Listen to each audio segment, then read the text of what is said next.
omulungi eyakomeddeko kansente buli kimu okiraba bulungi nnyo olunaku olwaleero Honorable Nakato Shakira ow'Ebukoma Nsimbi era nga azzeeyo ku prison e Masaka okulaba nga alaba ku baganda baffe kuli muganda waffe Eddie Mutwe akirewo Kivumbi Smart ne Gaddafi era nga abadde abatwalidde ku bintu ebyokukozesa kubanga olunaku lweggulo yabaddeyo naye olunaku lwaleero amaze n'addayo. Balabyeko bonna tukimanyi nti gurupu ya Akirewo bo twabasabira okweyimirira mu kooti twasaba kooti ebawo okweyimirira era tubadde tubalaba nga tubategeeza wawe tutuuse mu Bungereza. Muganda waffe Eddie Mutwe naye tugenda kuteekayo okusaba okw'okweyimirira olwaleero abadde akola empapula atisa mukono ku mpapula ezisaba okweyimirira okwo era azitaddeko.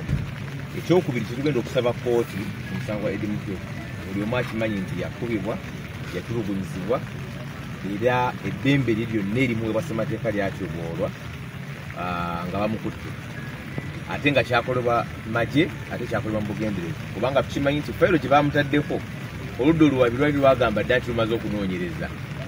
Kitegeeza nti senga bamukwata bandibadde bamuleeta nkeera mu kooti tewali okunoonyereza kwonna kwali kulina kukolebwa nga bamukwata ku Sande 27 yandibadde aleetebwa mu kooti naye ennaku ezo eziyakuumibwa baali bagenderera kumutulugunya era bamutulugunya era ng'alina n'enkovu ezijjudde omubiri gwe gwonna zatulazeeko ebiwundu era nga akyali mu mbeera ey'okufuna obujjanjabi.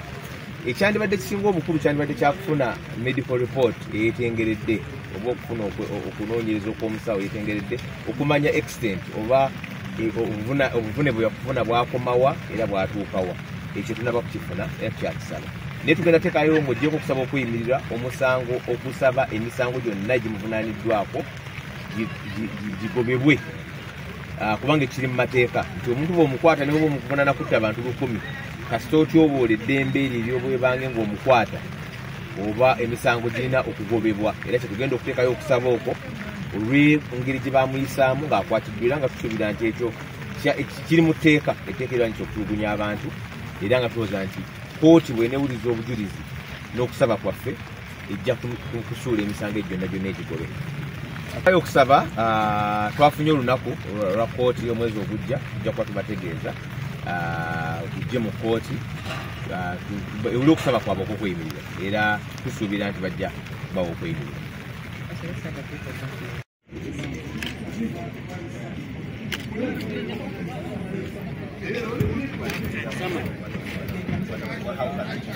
People who are on the same charge sheet now. Achileo, Smart and Gaddafi had earlier been committed to the High Court for trial. We applied for bail and we were just briefing them about how far we've gone. We've got a bail date sometime next month and we hope court will hear us and grant the application for bail. For Eddie Mutwe, as you know, he's been badly tortured. He was badly beaten by security agencies, especially the army.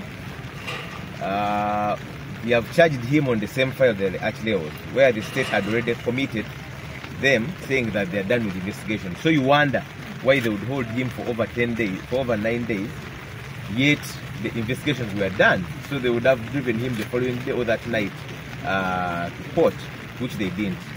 He was held in Comunicado. He has visible torture marks all over his body. He still walks with support of a stick, and we hope that we would need an independent medical examination to know the extent of the damages he suffered, because those torture marks are what we can see visibly with our eyes, but it would be good if we had an independent medical examination to ascertain the extent of the marks. So for Eddie's case, he has also deposed an affidavit applying for his bail, which we are going to file. However, we're also going to apply for the High Court under the Human Rights Enforcement Act to have all the charges against him declared a nullity as a result of the torture he underwent, as a result of the his constitutional rights, which were badly abused by the state. Because the law as it is now, it doesn't matter what the charges are against you. The moment you torture someone before bringing them to court, those charges should be declared a nullity. So we are going to apply to court.